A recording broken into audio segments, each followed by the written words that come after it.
안녕하세요. 사연에 빠지다의 DJ 민영입니다.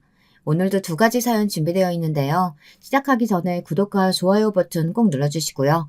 그럼 오늘의 사연도 함께 시작해 볼게요. 안녕하세요. 저는 돌이 막 지난 손주들의 재롱에 하루가 어떻게 가는지도 모르는 50대 할머니입니다. 할머니 소리 듣기에는 너무 이른 것 아니냐는 분들도 계실 텐데요. 제가 워낙 결혼을 어린 나이에 해서 그런지 엄마 소리도 할머니 소리도 또래보다는 일찍 듣게 되네요. 할머니 소리가 뭐 그리 듣기 좋은 소리냐고 하시는 분들도 있으시겠지만 저는 그 말이 너무 좋더라고요. 아직 제대로 발음도 못해서 할미라고 부르지만 말이에요. 저한테 안아달라며 손을 내밀며 할미라고 부르는 손주들의 모습을 보고 있노라면 아무 생각도 들지 않는답니다. 웃음만 터질 뿐이죠. 제게는 아들이 둘 있는데요. 둘 다 의사를 하고 있답니다. 제가 이런 말을 하면 어떻게 키웠기에 의사를 둘이나 만들었냐고 하시는데요. 저는 진짜 뭘 한 게 없어요. 어릴 때부터 제가 뭘 하라고 한 것은 없었거든요. 그저 스스로 알아서 공부했던 애들이었죠. 제 친구들은 이런 제가 부러워 죽겠다고 하지만 제게는 말 못할 사정도 많았답니다. 오늘은 그 이야기를 좀 하려고 해요. 남편과 저는 한 동네에서 자란 친구 사이였어요. 어릴 때부터 알고 지낸 사이였죠. 제가 살던 동네에서는 남편 집을 모르는 사람이 없었답니다. 동네에서 제일 큰 집이기도 했지만 시아버지께서 군인이셨기 때문에 더욱 유명한 집이었어요. 저도 딱 한 번 남편의 생일에 초대받아 놀러 간 적이 있었는데요. 그때 처음 시어머니를 만났습니다. 저를 위아래로 훑어보던 시어머니의 시선은 어린 마음에도 깊이 기억에 남을 정도였답니다. 좋지 않은 방향으로 말이죠. 당시에는 그저 무섭다고만 생각했지만 돌이켜보면 시어머니께서는 꾀죄죄한 제 모습을 마치 벌레 보듯이 봤던 것 같아요. 생일 초대를 받았다고 제가 가진 옷 중에서 가장 좋은 옷을 챙겨 입었지만 시어머니의 눈에는 전혀 그렇게 보이지 않았겠죠. 당연히 그날 이후로 저는 한 번도 남편의 생일에 초대받지 못했어요. 남편은 그 상황을 미안해했지만 언제부터인가 저는 그것을 당연하게 생각했죠. 그랬기 때문에 남편이 제게 고백을 했을 때도 프로포즈를 했을 때도 저는 기쁘게 받아들이지 못했어요. 저를 어떻게 생각하시는지 너무나도 잘 알고 있었거든요. 남편은 절대 그럴 리가 없다고 했지만 아마 본인도 알고 있었을 거예요. 저와 사귄다고 했음에도 불구하고 시어머니께서 꾸준히 선자리를 마련하셨으니까요. 하지만 자식 이기는 부모 없다고 남편이 고집스럽게 밀어붙이자 시어머니께서도 별다른 말씀을 못 하시더군요. 거기다 시아버지께서 시어머니와는 정반대로 저를 마음에 들어 하셨답니다. 신혼 초기만 하더라도 시어머니께서는 남편이나 시아버지 앞에서 단 한 번도 저를 싫어하거나 불편해하는 내색을 하지 않으셨어요. 어릴 때도 생각했지만 시어머니께서는 우아하게 사람을 깎아내리는 기술이 있으셨거든요. 결혼을 하자마자 저는 매주 시어머니께 불려가야만 했어요. 이유는 하나였어요. 집안에 어울리는 사람으로 만들기 위함이라고 하셨죠. 타고난 천성이 바닥인 건 어쩔 수 없지만 기어코 우리 집에 발을 밀어넣었으면 적어도 이 집 사람이 되려는 노력은 해야 되지 않겠니? 그래봤자 본바탕이 어디 가는 건 아니지만 말이다. 가르쳐야 할 것들이 산더미구나. 하나라도 제대로 해야 될 텐데. 급이 맞는 집안의 아이였다면 이런 걱정은 할 필요도 없었을 텐데. 나이 먹고 이게 무슨 고생인지 모르겠구나, 너 때문에. 그렇지? 시어머니께서는 높지도 낮지도 않은 목소리로 담담하게 말씀하셨어요. 아마 제대로 듣지 못했더라면 저에게 욕을 퍼붓고 계시다는 것조차 모를 정도였죠. 표정도 얼마나 온화하게 말씀하시는지 시어머니의 말씀에 울컥하는 저만 바보가 된 기분이었어요. 저는 온갖 구박을 받아가며 시어머니께서 말씀하시는 집안에 어울리는 사람이 되기 위해 노력했어요. 물론 남편에게는 아무 말 하지 않았고요. 제 속에 저도 모르는 자격지심이 있었던 것 같아요. 지금 생각해보면 그때 왜 그렇게 고분고분하게 굴었을까 후회가 돼요.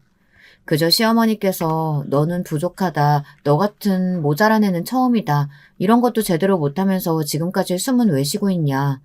이런 말들을 들으면서 그 순간에는 울컥하다가도 이내 참고 묵묵히 시키는 대로 했었거든요. 참 바보 같죠? 이런 것이 가스라이팅이 아닐까 싶어요. 머리로는 반박하고 싶었지만 이상하게 시어머니의 담담한 태도를 보면 정말 제가 그런 것은 아닐까 생각이 들었거든요. 아마 듣고 계시는 분들이 가슴을 치시며 고구마 100개 먹은 것 같다고 하실 수도 있겠네요. 저도 제가 왜 이렇게 바보 같았는지 모르겠어요. 이런 저의 행동은 남편이 눈치채면서 그만두게 되었어요. 정말 우연이었죠. 다도를 배우러 간다는 제 말에 남편이 저를 데리러 왔거든요. 평일에는 군부대 안에 있는 어린이집에서 일을 하고 주말이면 시어머니와 외출하는 아내가 궁금했던 모양이었어요. 그리고 오랜만에 데이트를 하려는 계획도 있었다고 하더군요. 그날도 어김없이 다도를 가르치시는 시어머니께서는 온화하고 평온한 목소리로 말씀하셨어요. 너는 도대체 머리는 왜 달고 다니는 거니? 몇 번째 설명해줘도 손을 그렇게밖에 할 수 없어? 천박하게 어떻게 하면 그런 식으로 움직일 수가 있는 거니? 다시 할게요, 어머니. 다시 한다고 달라질까? 너같이 미련하고 머리 나쁜 애는 처음이구나. 지나가는 개를 잡아서 가르쳐도 너보다는 낫겠다. 이래가지고 모임에 너를 데리고 나갈 수 있겠니? 다들 우리 집에 어떤 곳인지 다 알고 내 아들이 누군지 다 아는데 내 아들이 고작 너 같은 애 때문에 욕을 먹어야겠어? 저는 시어머니의 폭언에 속에서는 용암이 끓어오르는 기분이었지만 아무런 대꾸도 못하고 있었죠. 그때였어요. 갑자기 문이 열리면서 벌겋게 달아오른 얼굴을 하고 있는 남편이 이를 악물고 뭐 하는 짓이냐고 하더군요. 시어머니께서는 많이 놀란 얼굴을 하시고는 어떻게 이 시간에 여기를 왔느냐고 물어보셨어요. 남편은 그동안 저를 불러서 계속 이런 식으로 말씀하셨던 것이냐며 불같이 화를 냈죠. 처음에는 당황하시던 시어머니께서는 이내 평정을 되찾고는 무슨 소리를 하는지 모르겠다는 얼굴을 하셨어요. 남편은 그런 시어머니의 모습에 기가 찬지 헛웃음을 짓더군요. 저 역시 순식간에 달라지는 시어머니의 얼굴을 보며 정말 대단하다는 소리가 저절로 나왔고요. 남편은 대화를 다 들었다고 하면서 앞으로 저를 불러낼 생각은 꿈에도 하지 마시라고 엄포를 놓았죠. 시어머니가 며느리 가르치겠다는데 네가 왜 나서? 남자가 나설 자리 아니다. 남자고 여자고 며느리이기 전에 이 사람도 장인어른의 딸이에요. 남의 집 딸 데려다가 그렇게 함부로 말씀하실 자격은 없으시죠. 저는 어머니가 이렇게 하실 수 있는 분인 줄 몰랐어요. 네가 불렀니? 왜? 나한테 잔소리 듣는 게 그렇게 억울했어? 그래서 이런 일 만들어서 모자 사이를 이간질이라도 할 생각이었니? 무식한 줄 알았는데 머리를 쓰기도 하는구나 너도. 어머니, 저는 그 애가 오는 줄도 몰랐어요. 오늘 어머니랑 다도 수업 다녀오겠다고 말하고 나온 건 맞지만 여기 올 줄은 정말 몰랐어요. 됐다. 네 목소리 더 듣고 있다가는 내 귀가 썩을 것 같으니까 이만 가보렴. 어머니, 진짜 마지막까지 그렇게 말씀하실 거예요? 시어머니께서는 남편의 외침에도 뒤 한번 돌아보지 않고 방을 나서셨어요. 남편은 가만히 있는 제 손을 붙들고는 도대체 왜 지금껏 말하지 않았느냐고 호통이었죠. 묵묵하게 참고 있는 것이 전부가 아니라는 말과 함께 제가 시어머니께 그런 소리를 들을 이유가 조금도 없다고 말해주었어요. 하지만 저도 머리로는 충분히 알고 있었기 때문에 그저 고개만 끄덕일 뿐이었죠. 남편은 그런 제가 하루아침에 달라질 거라 기대하고 있지는 않았는지 주말이 되면 저를 데리고 영화니 공연이니 전시회 등을 다니며 제가 부정적인 생각을 하지 않도록 도와주었어요. 제가 완전히 달라질 수 있었던 계기가 되었던 것은 아이를 가지면서였어요. 뭔가 정신이 번쩍 들었다고나 할까요? 첫애를 가지면서 엄마로서 이렇게 나쁜 생각을 해서는 안 되겠다 싶더라고요. 누군가는 태교가 아무런 소용이 없다고 하시지만 저는 아이와 엄마가 연결되어 있다고 생각하며 제가 긍정적이고 좋은 생각을 해야 아이도 영향을 받을 것이라고 믿고 있었답니다. 그래서 앞으로 태어날 아이를 위해서도 저 스스로가 떳떳해야겠다는 생각이 들었어요. 이런 생각으로 스스로를 무장하고 있을 무렵 시어머니께서는 선물을 한가득 챙겨서 집으로 오셨어요. 임신 초기라 조심하고 있던 시점이었는데요. 시어머니께서 지금부터 부지런히 챙기라고 하시며 종이 가방을 여러 개 가지고 오셨죠. 사연을 듣고 계시는 분들은 어떤 선물을 가져오셨을 것 같으세요? 영양제, 아니면 아기 옷을 만들 수 있는 재료, 태교 동화. 여러분이 무슨 생각을 하고 계시는진 모르겠지만 아마 제 이야기를 들어보시면 깜짝 놀라실 거예요. 시어머니께서 제게 주신 것은 고등학생들이 보는 영어 단어장과 수학의 정석이라는 책이었어요. 고등학교 다니면서 지겹게 본 책을 다시 보니 기분이 이상하더군요. 저는 시어머니가 임신한 며느리에게 이런 것을 선물로 주는 의도가 무엇인지 전혀 상상이 되지 않았어요. 시어머니께서는 의아해하는 저를 보시며 말씀하셨어요. 아이 머리는 엄마 닮는다고 하는데 널 닮았다가는 전응아밖에 더 태어나겠니? 그러니 지금부터라도 공부 좀 하면서 머리를 써보렴. 평생 써본 적 없겠지만. 이렇게라도 해야 애들이 평균으로는 태어나겠지. 그리고 이 음악은 아침에 일어나자마자 그리고 자기 전에 30분씩 이상 듣고 뇌를 활성화하는 데 도움이 된다고 하니까 절대 빼놓지 말고 듣고 있으렴. 어머니, 이런 것 아니라도 저 충분히 뱃속 아이 위해서 노력하고 있어요. 그러니 그대로 가져가세요. 이런 거 없어도 괜찮으니까요. 우리 집안 5점으로 너 하나 가지고는 부족하니? 기어코 네 자식들까지 우리 집안 쓰레기로 만들어야겠어? 아직 태어나지도 않은 아이예요. 그렇게 함부로 말씀하시면 안 되죠. 앞으로 사람 일이 어떻게 될 줄 알고요. 어머니께서는 어떻게 자기 손주한테 그런 말씀을 하실 수가 있으세요? 어머니께서 그렇게 버러지 취급하는 일반 가정집에서도 아이 귀한 줄 알고 말 하나라도 신중하게 한답니다. 제 말이 끝나기 무섭게 시어머니께서는 그럼 어디 두고 보자고 하시면서 자리를 박차고 일어나셨죠. 저는 선물은 필요 없으니 가져가라고 말씀드렸지만 시어머니께서는 들은 척도 하지 않으셨어요. 저는 시어머니께서 주신 물건들을 하나씩 가방에 다시 담았어요. 그리고는 그대로 입구에 두었죠. 퇴근하고 돌아온 남편에게 저는 낮에 있었던 일에 대해 말해주고는 꼴도 보고 싶지 않으니 시댁에 가져다 주라고 말했어요.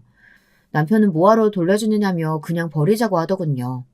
그리고 시어머니 앞에서 떳떳하게 이야기한 제가 잘했다고 칭찬을 했어요. 저 역시 신혼 때처럼 묵묵하게 있지 않고 시어머니께 하고 싶은 말을 했다는 것이 무척이나 생소하면서도 자신이 생겼답니다. 더 이상은 그 가스라이팅 속에 있지 않구나 싶더라고요. 세월은 정말 빠르게 흘러갔어요. 어느새 저는 산딸이 되어 건강한 남자아이를 낳았죠. 남편을 쏙 닮은 아들의 모습을 보고 있으니 괜히 눈물도 나고 신기하기도 하더라고요. 정말 제가 이 아이를 낳은 것이 맞는 것인가 그런 생각마저 들었답니다. 제가 엄마가 되었다는 것이 실감나기 시작한 것은 집으로 돌아오면서부터였어요. 진짜 신생아 육아는 전쟁 그 자체더군요. 모유가 잘 나오지 않아서 분유를 섞어 먹이는데 돌아서면 배고프다고 울고 돌아서면 기저귀 갈아달라고 우는 아이를 보며 정말이지 이런 것이 육아인가 싶더라고요. 잠을 제대로 잔 것이 언제인가 싶기도 하고요. 아마 신생아를 키우고 있는 엄마들이라면 다 공감하지 않을까 싶은데요. 아랫집에 살고 있던 언니가 아니었다면 정말이지 우는 아이를 안고 같이 울었을 거예요. 혼자서는 정말 힘들더라고요. 어린이집 선생님이 그것도 못하냐고 호통치실 분들도 계시겠지만 남의 자식이랑 제 자식이랑은 확연히 다르더군요. 힘든 점도 많았지만 하루게 다르게 커가는 첫째를 보면서 언제부터인가 제발 좀 천천히 커졌으면 좋겠다는 생각이 들기 시작했어요. 너무 빨리 크는 것 같더라고요. 시어머니께서는 남편 판박이나 다름없는 첫째를 무척이나 예뻐하셨어요. 첫째가 3살이 막 지났을 무렵인가 시어머니께서 첫째를 데리고 가서 지능 검사를 해보라고 하시더라고요. 저는 갑자기 그게 무슨 소리인가 했죠. 영유아 발달 검사야 꾸준히 하고 있었거든요. 그래서 그게 무슨 말씀이시냐고 물었더니 정말이지 기절초풍할 대답을 하셨답니다. 다행히 외모는 우리 아들 닮아서 멀쩡한데 혹시나 널 닮아서 머리가 나쁘면 큰일 아니니. 미리 공부를 시켜도 남들을 못 쫓아갈 텐데. 어머니, 저도 참을 만큼 참았는데요. 그런 말씀 하실 거면 앞으로 저희 집 오지 마세요. 매번 말끝마다 저더러 무식하다 모자라다 하는데 어머니께서는 얼마나 교양이 있으셔서 그런 말씀을 면전에 대고 하시는데요.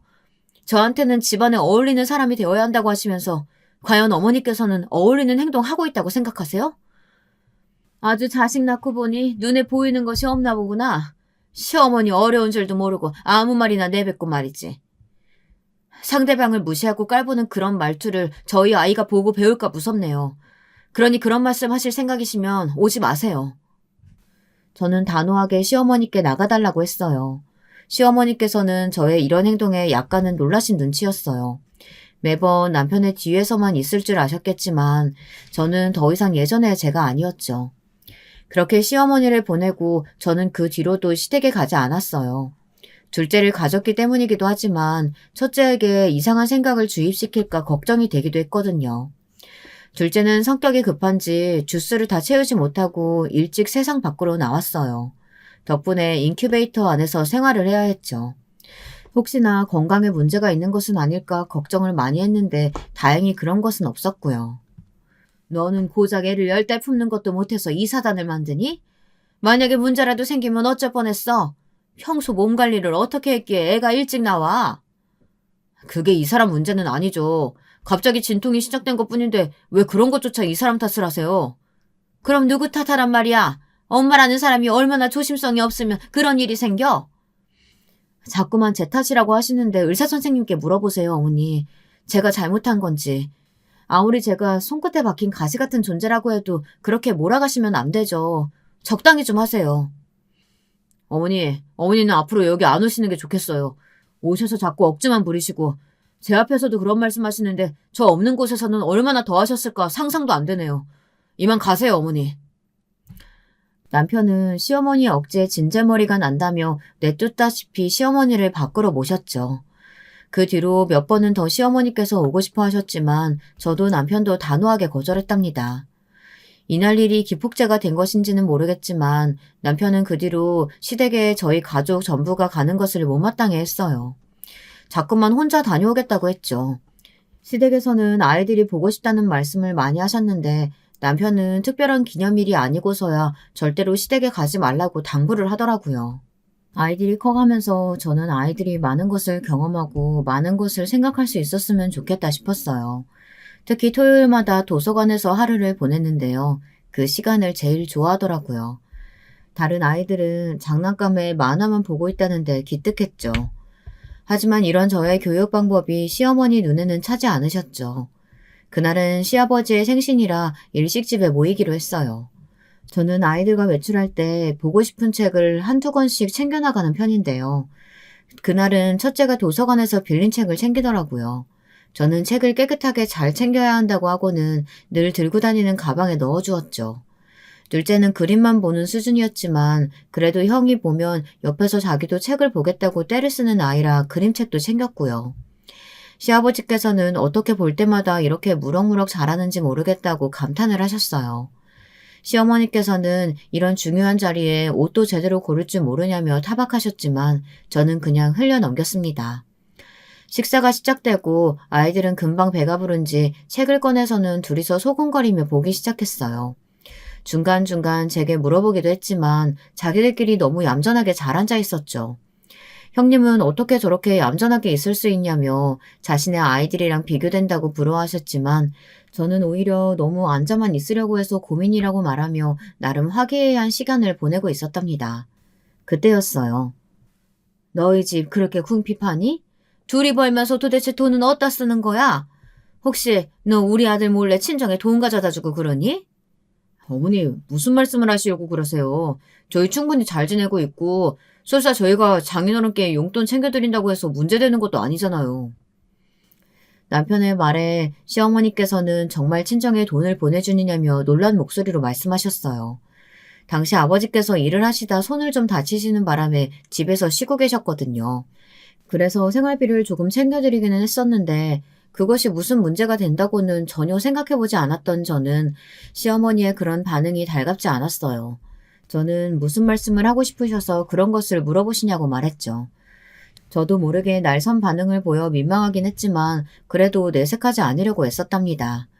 시어머니께서는 그 문제는 나중에 이야기하자고 하시더니 첫째가 보고 있는 책이 뭐냐고 물어보셨어요.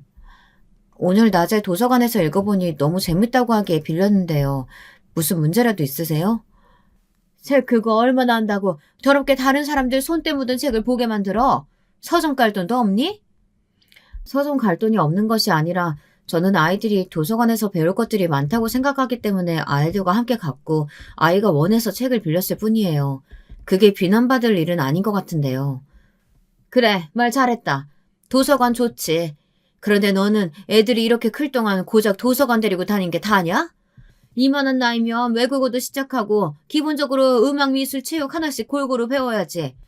6살이나 된 애가 아직도 구구단도 못한다는 게 말이 돼? 어린이집 교사라는 애가 어떻게 자기 자식한테는 관심이 없어? 어머니 말씀처럼 제가 어린이집 교사거든요. 구구단 빨리 배우고 영어 일찍 시작하는 것이 전부는 아니더라고요. 어머니 말씀도 일리가 있지만 저는 그렇게 키우고 싶지는 않아서요. 제 대답에 식사 자리 분위기는 180도로 변해버렸어요. 방금까지 웃으며 이야기 나누던 다른 가족들의 시선이 집중되는 것이 느껴졌어요. 아이들 교육을 두고 시어머니와 저의 썰전은 계속되었죠. 결국 화를 참지 못한 시어머니께서는 앞으로 아이들 교육은 자신이 맡아서 챙길 테니 당장 내일부터 아이들을 본가로 보내라고 말씀하셨어요.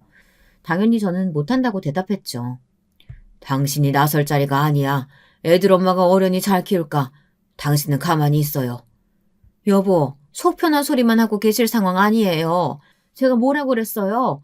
이 집안에 어울리는 아이가 아니라고 했죠? 지금 보세요. 애들 미래에는 조금도 관심 없는 저 모습 좀 보시라고요. 시어머니께서는 무조건 손자들을 자신이 키워야 한다고 우기셨지만 시아버지께서는 좋은 날 얼굴 붉히는 일은 그만 좀 만들자고 하시며 선을 그어버리셨죠.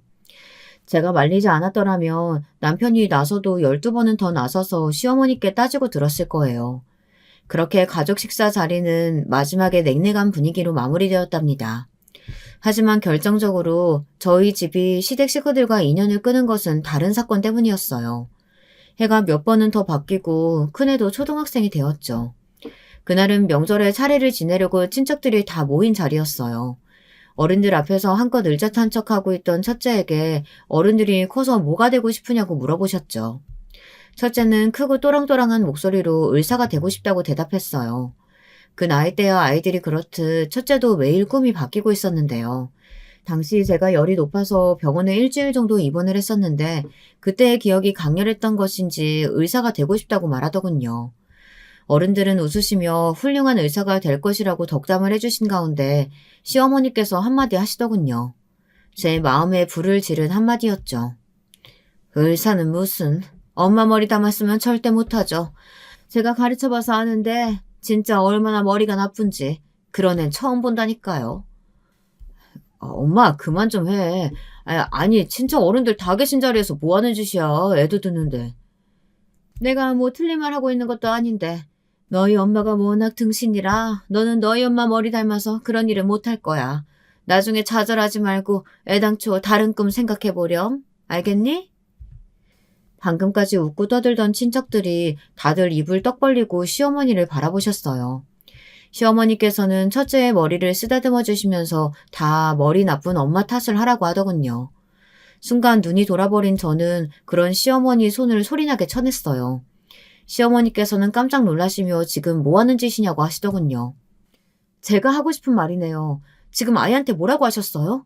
그게 지금 해도 되는 말이라고 생각하세요? 내가 틀린 말이라도 했니? 이루어질 수 없는 희망 심어주느니 진실을 알려주는 게 맞지. 진실이요? 뭐가 진실이에요? 정말 어머니 징글징글하네요. 어머니께서 매번 집안 타령하시는데요. 사실 저는 아무리 생각해도 그게 뭔지 모르겠거든요. 이 집안이 얼마나 대단한지도 모르겠고요. 너 감히 어디다 대고? 그 감이라는 말, 그 말도 저는 왜 저한테 쓰시는지 모르겠어요. 사람이 사람한테 감이라뇨. 너 여기 어른들 다 계신데 목소리 높여가면 뭐 하는 짓이야? 부끄러운 줄도 모르고. 어머니야말로 부끄러운 줄 아셔야죠. 애를 앞에 두고 너희 엄마 머리가 나쁘니 어쩌니. 저라면 그런 말은 죽어도 안 해요. 아이한테라면 그것도 자기 핏줄이라면. 저는 바락바락 소리를 높여 말했어요. 형님께서는 어떻게든 저를 진정시키고 싶어 하셨지만 저는 이 순간을 마지막으로 시댁 식구들을 다시는 안 볼 생각이었어요. 이혼을 하는 한이 있더라도 이놈의 집구석과는 오늘이 마지막이다 싶었죠. 제가 서슬 시퍼렇게 덤벼들자 시어머니께서도 당황하시면서 한 걸음 뒤로 물러서시더군요. 다른 어른들께서 시어머니에게 말이 심하다고 하시며 아무리 농담이라고 해도 그런 말을 아이한테 하면 되느냐고 하더군요. 어쨌든 이 순간을 농담으로 넘기고 싶어 하는 것 같은데 저는 그렇게 둘 생각이 조금도 없었답니다. 자기도 너무 흥분했어. 조금만 가라앉히고 천천히. 아니요. 저는 이제 이 집 사람 안 하렵니다. 이혼 그까짓 거 제가 무서워할 것 같으세요? 저도 우리 애들도 이제는 이 집안하고 아무 상관도 없는 사람으로 생각하세요. 우리 애들 무시하고 저를 사람 취급도 제대로 안 하셨던 거 뼈저리게 후회하는 날 올 테니 두고 보시고요. 저는 입고 있던 앞치마를 내팽개치고는 안에서 자고 있던 둘째를 품에 안고 나와 첫째의 손을 잡고 그 길로 시댁을 나왔습니다. 나가는 길에 시아버지와 함께 차례에 필요한 제기를 꺼냈던 남편을 마주했죠. 급하게 나서는 저를 본 남편은 당황하며 이게 다 무슨 일이냐고 물었지만 저는 직접 안에 들어가서 물어보라고 하곤 택시를 잡아 타고 역으로 향했습니다. 저와 아이들을 부르는 소리가 들렸지만 저는 끝내 돌아보지 않았습니다. 갑자기 잠을 깬 둘째는 잠투정을 하며 칭얼거렸지만 저는 그저 한 손으로는 둘째를 꼭 안았고 다른 손으로는 첫째의 손을 꽉 잡고 있었어요. 기차역에 도착한 지 얼마 되지 않아 남편에게 전화가 오더군요. 지금 역으로 가고 있으니 가만히 있으라고 말이죠. 남편을 기다리면서 저는 자꾸만 치밀어 오르는 눈물을 참았어요. 절대 울지 말자고 중얼거리며 아무 일도 아니라고 스스로를 다독였죠. 그때였어요. 가만히 제 옆에 앉아있던 첫째가 벌떡 자리에서 일어나더니 제 눈가를 꾹꾹 누르더군요. 나는 엄마 닮았기 때문에 꼭 의사가 될 거야. 그래서 엄마 아픈 곳 있으면 다 고쳐줄게. 훌륭한 의사가 될 수 있어. 엄마 아들이니까. 저는 첫째의 약속에 결국 참았던 눈물을 터뜨리고 말았습니다. 지나가던 사람들이 보기에는 무슨 사연이라도 있는 것처럼 보일 수 있다는 것을 알고는 있었지만 눈물이 멈추질 않더라고요. 첫째는 그 작은 손으로 제 눈물을 닦아주면서 다른 손으로는 제 어깨를 토닥이고 있었어요. 얼마나 울었는지 모르겠어요. 그저 첫째의 다짐이 너무 미안하고 슬퍼서 눈물이 그치지 않더라고요. 그렇게 한참을 울고 있는데 남편이 제 앞에 와서 섰어요. 울고 있는 저와 그런 저를 달래주는 첫째를 바라본 남편은 잔뜩 굳은 얼굴로 제 손을 잡아 일으키더군요. 그리고는 한 손으로는 저를 안아주고 다른 손으로는 첫째를 들어 올렸어요. 이제 나한테 가족은 여기 이 자리에 있는 당신이랑 두 아들이 전부야. 무슨 일 있었는지 다 들었어. 미안해 여보. 당신이 그런 말 들을 이유가 조금도 없었는데 진짜 미안해. 저는 남편의 사과에 그저 고개만 끄덕이고는 그대로 서서 한참을 울었습니다.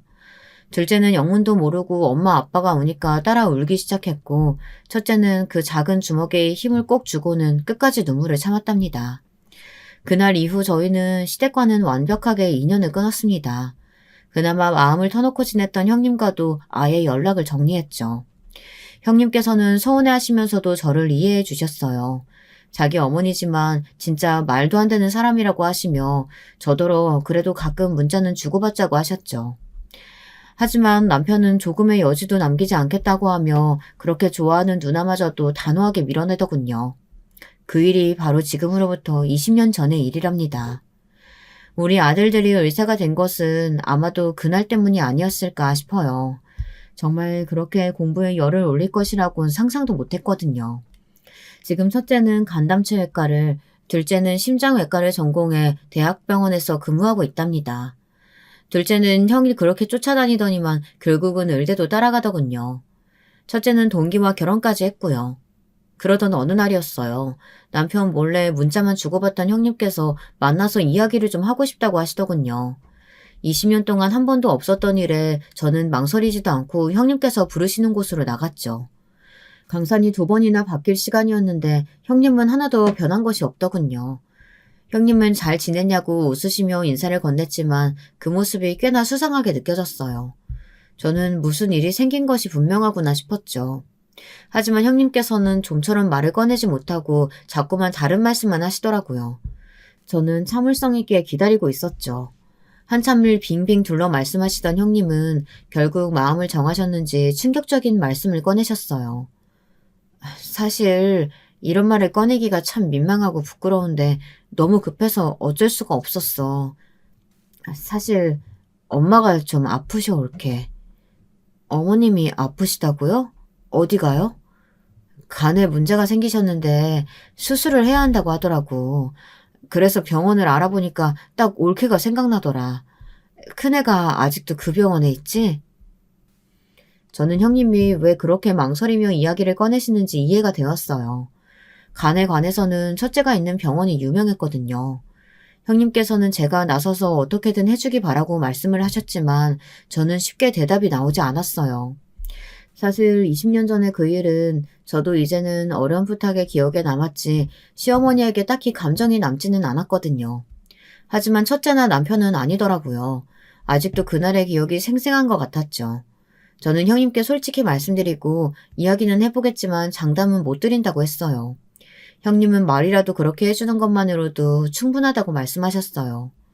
집에 와서도 저는 한동안 멍하게 창밖을 바라보았어요. 남편에게 먼저 이야기를 꺼내야 할 텐데 차마 입이 떨어지지 않았죠. 거기다가 타이밍은 또 얼마나 좋은지 아이들이 다 집에 와서 밥을 먹겠다고 하더군요. 저는 저녁 식사가 코로 들어가는지 입으로 들어가는지 모를 정도였어요. 이런 저의 마음을 먼저 눈치챈 건 둘째였어요. 후식을 먹다 말고 둘째가 하고 싶은 말이 있으면 빨리 하라고 재촉하더라고요. 저는 첫째와 남편을 힐끔거리며 낮에 있었던 이야기를 꺼냈어요. 남편은 시어머니께서 아프시다는, 그것도 수술이 필요할 정도라는 말에 흠칫거리며 긴 한숨을 내쉬었어요. 제 말이 끝나고 나서도 첫째는 아무런 말을 하지 않더라고요. 그래서 고모는 어쩌라고 그런 말을 하시는 건데요. 저희 병원으로 보낼 테니 저더러 신경을 써달라는 이런 말씀이세요? 설마? 아무래도 연세가 있으시기도 하고 수술이라는 것이 쉬운 것도 아니니까. 수술은 누구한테나 쉽지 않아요. 나이와 상관없거든요. 다 위험하고 힘들죠. 냉정한 첫째의 말에 저는 할 말을 잃었어요. 둘째는 뭘 또 그렇게 이야기하느냐고 핀잔을 주었지만 저는 어떤 말을 해야 할지 모르겠더라고요. 첫째는 우선은 알겠다고 말하고 그날 저희 가족은 말을 아꼈습니다. 남편은 20년 동안 연락을 끊고 지냈다고 하지만 시어머니께서 아프시다는 말에 좀처럼 잠을 이루지 못하더군요. 그날 그 역에서 가족은 우리뿐이라고 했지만 그게 어디 쉬웠겠습니까? 천륜이라는 말이 괜히 있는 것도 아니고요. 어떻게 하루아침에 부모 자식 간의 관계를 칼로 자르듯이 잘라낼 수 있었겠습니까? 명절이 되면 생일이 되면 그날마다 남편은 잠을 이루지 못하고 힘들어했죠. 하지만 그래도 그 내색을 하지 않으려 노력을 했고 저는 그런 남편의 마음을 알았기에 아는 척을 할 수가 없었습니다. 시어머니께서 간이 나쁘다는 말에 남편은 일주일 동안 밤에 잠을 이루지 못하고 이리저리 뒤척였습니다. 얼굴이 눈에 띄게 수척해져 갔어요. 거기다 형님께서는 시어머니께서 간 이식을 할 수도 있다고 하시더라고요. 남편은 그 얘기를 듣고 저 몰래 검사도 한 모양이었어요. 만약 그런 상황이 온다면 간 이식을 할 작정이었던 것 같았죠. 형님은 날이 갈수록 힘들어하는 시어머니를 곁에서 보기 힘드셨는지 몇 번이나 전화를 더 하셨어요. 핸드폰 너머로 초조해하는 마음이 고스란히 전해졌지만 저도 할 말은 없었습니다. 그렇게 일주일이 지난 아침, 모처럼 집에서 잠을 잔 첫째는 숟가락을 내려놓으면서 병실을 하나 마련해 두었으니 입원부터 하자고 하더군요. 간단한 검사가 추가로 있을지는 모르지만 우선은 교수님께 말씀은 드려놓겠다고 말이죠. 남편은 그런 첫째를 보며 입을 달썩였어요. 하고 싶은 말이 많았겠지만 뭐라고 해야 할지 모른다는 듯이 말이죠. 그리고 출근하는 첫째의 등 뒤에 대고 미안하고 고맙다는 말을 하더군요. 시어머니의 입원은 빠르게 진행되었습니다. 형님은 연신 고맙다고 하셨지만 저는 그저 첫째의 결정이었다고 말했죠. 형님은 시어머니를 만나볼 생각은 없느냐고 물었어요. 물론 저는 아직 시어머니를 만날 준비가 되어 있지 않았거든요. 그래서 다음에 가보겠다고 하면서 이리저리 미루기만 했습니다. 그런데 너무 충격적인 소식을 전해 들었어요. 둘째의 말에 의하면 시어머니께서는 첫째를 전혀 못 알아본다고 하더라고요. 마스크를 끼고 있어서 그런지는 몰라도 매일 회진 때문에 병실을 방문하는데도 그저 의사 선생님 고맙다고 연신 감사의 인사를 한다고 하더라고요. 형도 그렇지. 할머니한테 입 꾹 다물고 허리 숙여 인사하는데 꼿꼿하게 받고만 있더라. 진짜 형이 무슨 생각으로 그러는지 모르겠어, 엄마. 너는? 너는 할머니한테 가서 인사했어? 내가 왜? 얼굴도 기억 안 나는데 내가 왜? 그리고 괜히 인사 갔다가 형한테 죽어, 엄마. 형이 내가 뭐래도 오냐오냐 하지만 할머니한테 인사하러 갔다는 소리 들으면 가만히 안 있을걸? 저는 둘째의 말에 고개를 끄덕였어요. 첫째가 무슨 속셈으로 모르는 척하고 있는지는 모르지만 좋은 마음이 아닌 것은 확실히 알겠더라고요. 그렇게 시간이 더 흘렀어요. 형님께서는 아무래도 시어머니께서 간 이식을 받으셔야 할 것 같다고 하더군요. 그래서 다른 형제들과 함께 검사를 받고 왔다고 말이죠. 나중에 알았지만 남편도 검사를 받으러 갔더라고요. 그 사실에 첫째가 화를 내며 무슨 생각으로 검사를 받으시냐고 난리가 났죠. 할머니가 아직도 밉고 지금도 너희 엄마한테 막말하셨던 게 귓가에 생생하지. 그래도 나한테는 나를 낳아준 어머니인데 아프다는 말을 쉽게 모른 척 할 수는 없겠더라. 그러면 전화 엄마한테 의논이라도 하시던가요. 제가 얼마나 놀랐는지 아세요? 남편은 적합할지 아닐지도 모르는데 무슨 상관이 있느냐며 그저 자신의 마음이 편했으면 싶어서 한 것이니 걱정하지 말란 말도 하더라고요. 하지만 남편은 가족들 중에서 형님과 더불어 간 이식 적합자였어요. 그 소식을 들은 저는 남편에게 절대로 간 이식만큼은 안 된다고 말했어요. 하늘이 두 쪽 나도 말이죠. 남편 역시 자신이 적합자일 것이라곤 기대하지 않았던 모양인지 깜짝 놀랐죠. 결국 시어머니께 간이식은 형님이 하시기로 결정이 났어요. 모든 결정이 다 나고 나니 한 번은 시어머니를 만나러 가야겠다는 생각이 들었어요. 저는 시어머니 병실 앞까지는 자신 있게 갔지만 그 앞에서는 좀처럼 들어갈 수가 없었어요. 들어가서 뭐라고 해야 할지 모르겠더라고요. 시어머니께서는 저를 보고 어떤 반응을 보이실지 궁금하기도 했죠. 사과를 하실까 아니면 그 일은 없었던 사람처럼 행동하실까. 그렇게 망설이던 저는 크게 용기를 내서 문을 열고 들어갔습니다. 20년 만에 만난 시어머니께서는 많이 야윈 모습이셨어요. 얼굴색이 좋지 않았죠. 저와 눈을 마주하신 시어머니께서는 20년 전 그날과 조금도 다름없는 모습과 말투로 이야기를 하셨어요. 다시는 보지 말자고 하더니 내가 죽을 것 같으니까 뭐라도 얻어먹을 건 없나 싶었나 보지? 이렇게 병원에 찾아오고. 엄마, 그런 거 아니에요. 이 병원도 올케 덕분에 들어왔어요. 알지도 못하면서 이상한 소리 좀 하지 마세요. 저게 무슨 힘이 있다고? 안 본 사이에 돈이라도 좀 벌었니?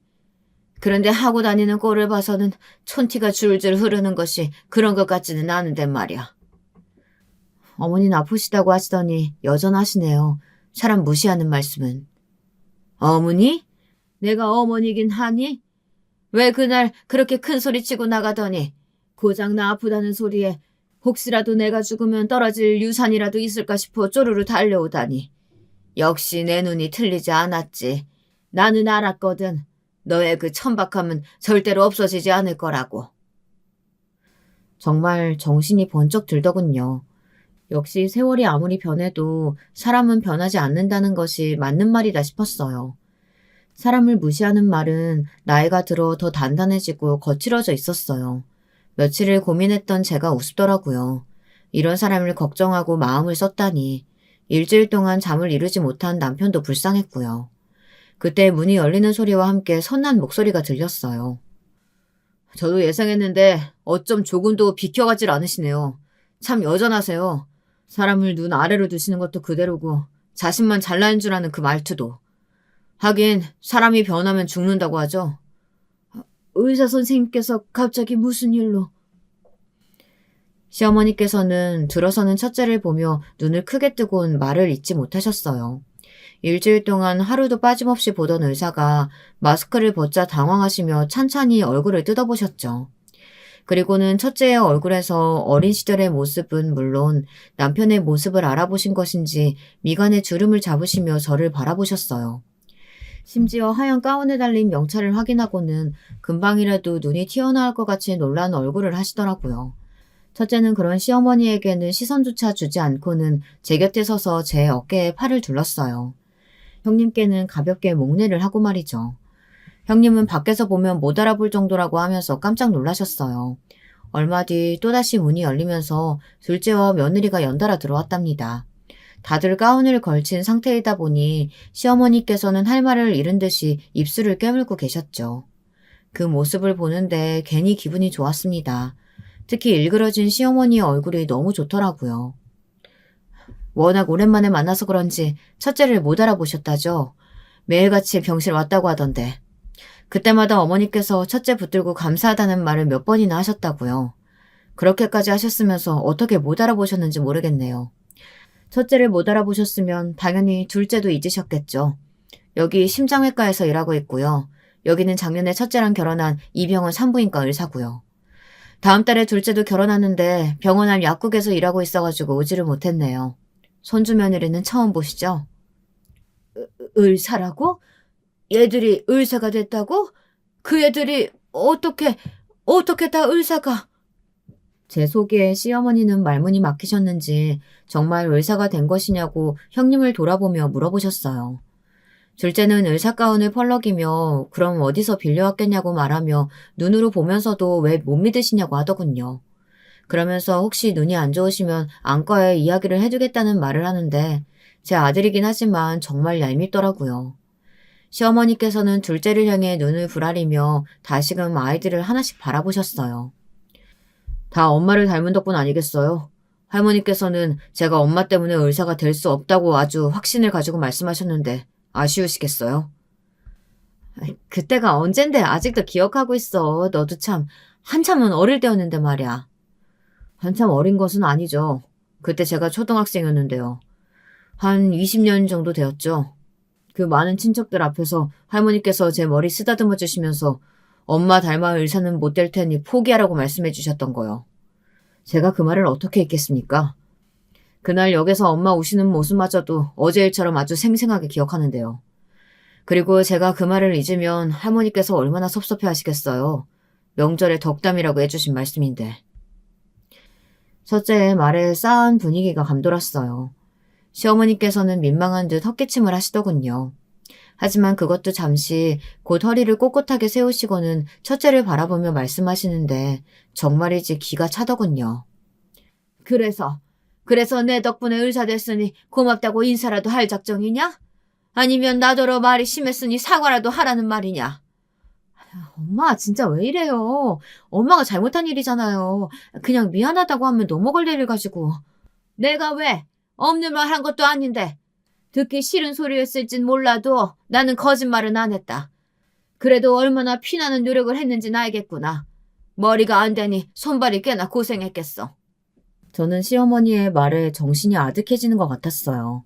오랜만에 시어머니의 말 같지 않은 소리를 직접 들어보니 여전히 어이가 없더라고요. 거기다 어떻게 얼굴색 하나 바뀌지 않고 그런 말을 하는지 정말이지 이제는 놀랍기만 했어요. 다만 며느리 보는 앞이다 보니 얼굴이 화끈거리기는 했죠. 하지만 시어머니의 막말에도 첫째는 어깨를 으쓱하더니 별 반응을 보이지 않았어요. 시어머니께 그런 마음대로 해보시라고 하곤 병실을 나가버렸죠. 형님은 사색이 되어 첫째를 불렀지만 소용이 없었습니다.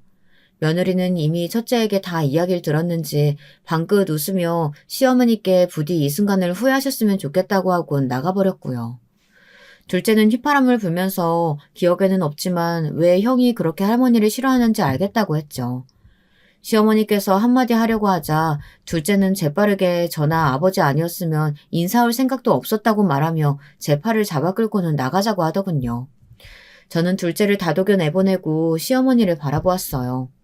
검게 변한 얼굴에 파리한 안색으로 저를 노려보고 계셨죠. 아주 잘 키웠구나. 어른한테 저 따위로 말하고. 의사는 겨우 어떻게 만든 것 같은데 저런 것들이 무슨 의사라고. 제 아들인 줄 모를 때는 그렇게 고맙다고 감사하다고 하시더니 제 아들이라는 걸 알고 나니 그 말도 쏙 들어가시나 봐요. 어머니, 저는 첫째에게 무슨 일이 있어도 어머니 꼭 살려달라고 말할 겁니다. 그래서 평생 치욕스럽게 살도록 만들 거예요. 그렇게 무시하던 제 아들 덕분에 목숨 연장할 수 있었다는 걸 매 순간 곱씹어보면서 사시도록 할 겁니다. 아마 어머니께는 그게 가장 큰 벌이 되겠죠. 이 큰 병원에 그놈 아니면 의사가 없을까? 꿈 깨라. 그런 일은 절대로 없을 게다. 저는 두고 보자는 말과 함께 병실을 나왔죠. 남편에게서 전화가 오더군요. 첫째가 이미 다 이야기했는지 남편은 시작부터 미안하다고 하더라고요. 세월이 그만큼 흘렀으면 달라질 줄 알았다고 하며 말이죠. 시어머니께서는 자신이 첫째의 치료를 거부하면 저나 다른 사람이 달래줄 것이라고 생각하셨던 것 같아요. 당연히 자신이 이야기를 하면 첫째가 빠질 것이라고 확신하신 모양이지만 소용이 없었죠. 병원에 그 수술에 들어갈 수 있는 의사들이 많은 것도 아니었고요.